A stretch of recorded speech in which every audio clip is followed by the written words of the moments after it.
Hi everyone, for this week you will need to create a screencast. So this video is going to show you how to create a screencast. You only need your computer and screencasting software with an internet connection in order to do this week. I will also, however, go over how to use your microphone in case you have that, because later on in the semester you will also have to create a screencast where you record yourself in a microphone. So the first step that we need to do to create a screencast is to download the software. Now, as I said, we need to do this for the computer proficiency exam, so I'll also go over how to render the video and upload your link to the appropriate place on Moodle as well. So anyway, back to step number one, downloading the screencasting software.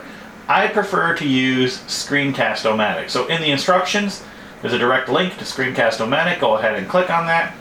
And from here, you need to make sure you have the application. So to get the application on the web page, you'll have this download and install link. So click on the download and install link and click download now,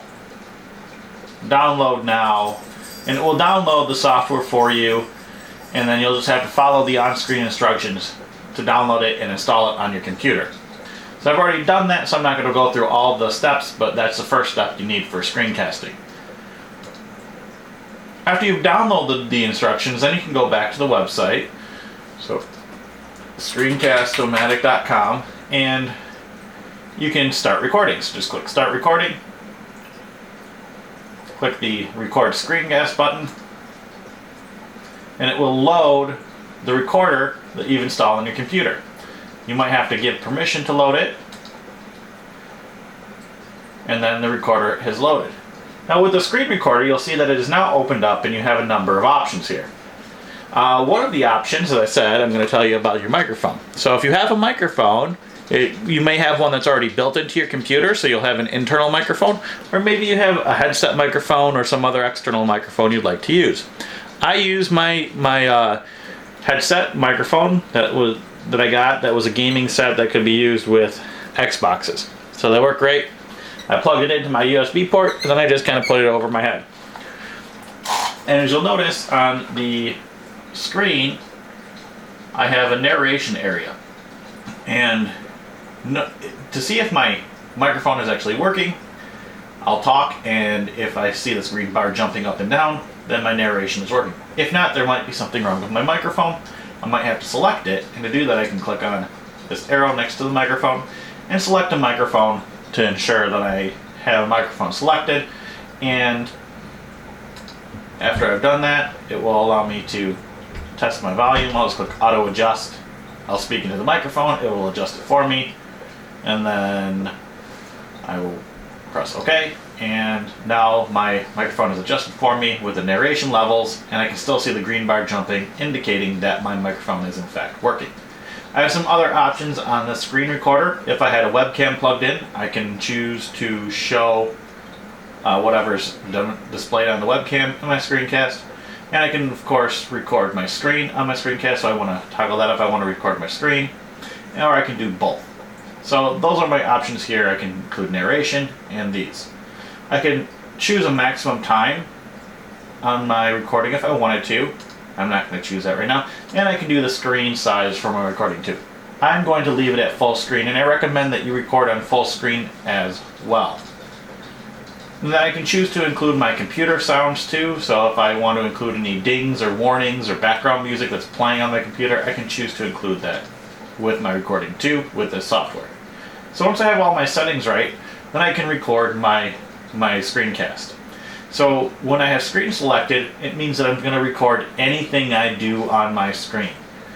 So if I open up a file, it will record it, so on and so forth. If I modify a Word document, it will record it, etc. So to start the recording, I'm just going to click the record button. It'll give me a 3 count, and after it reaches 0, I am now recording.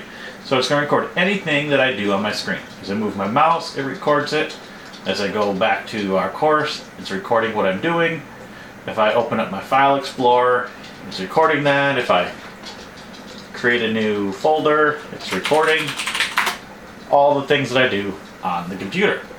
So that's what a screencast does. It records all of the things we do on our computer when the screencasting software is running. Now, when we're done, we just press the pause button, and then we press done, and we are taken to a preview where we can play back. I am now recording. So it's going to record anything that I do on my screen. So move my mouse. And I can record everything that I've done from here. The next step is I need to save this file and render the video somewhere so that I can upload it. I'm going to just go ahead and click this More Publishing Options. And I want to save this as a video file. So I'm going to click that Save as Video File option. And I need to first choose where I'm going to save it at. So I'm going to choose Folder. And I can browse for a folder and choose where to put it. So for example, if I wanted to put this on my thumb drive, let's go to this PC, my thumb drive, CIS 100, it's okay, and give it a name such as Test Screencast by clicking on File Name and then renaming it. And then I can click Publish. And as it publishes, it's going to render the video, and therefore right now it is saving the video to my thumb drive. That's okay. And now from here, the next step that I have is to upload my video to a video sharing website. I'm going to use YouTube. I actually open mine up in a new window and go to youtube.com. Sign into my name. You may have to create a YouTube account if you don't already have one.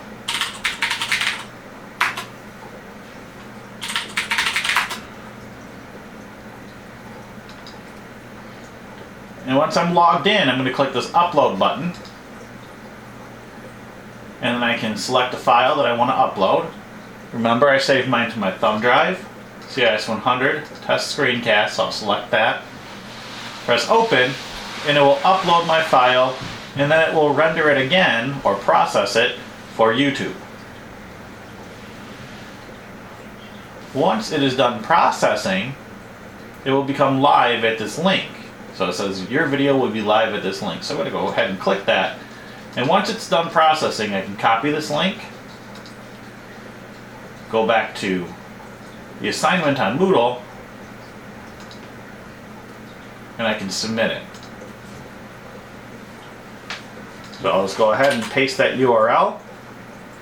I use a keyboard shortcut Control+V to paste. And you might need to do that. If you're on a Mac, you'd use Command V. And once you've pasted that, you can go ahead and select it. Choose the More Options button. Choose the Link button. Paste the URL again here to create a hyperlink. And then scroll down and choose Save Changes. So after you've submitted it to, you want to preview your own submission to make sure that it is viewable. I also recommend you change your privacy settings to unlisted. So I went back to my YouTube video, changed to unlisted, press done, and there we go. So it doesn't appear that it's working for me, so I'm going to go ahead and refresh my page. And play it, see if it works. I am now recording. So it's going to record anything that I do on my... And therefore, I've recorded my screencast and submitted it. Now, obviously, for your screencast, for your computer proficiency exam, you will need to follow these steps outlined here instead of just recording anything, but I wanted to give you an overview of how to record a screencast, how to render the video, upload it to YouTube, and paste a hyperlink from YouTube onto Moodle.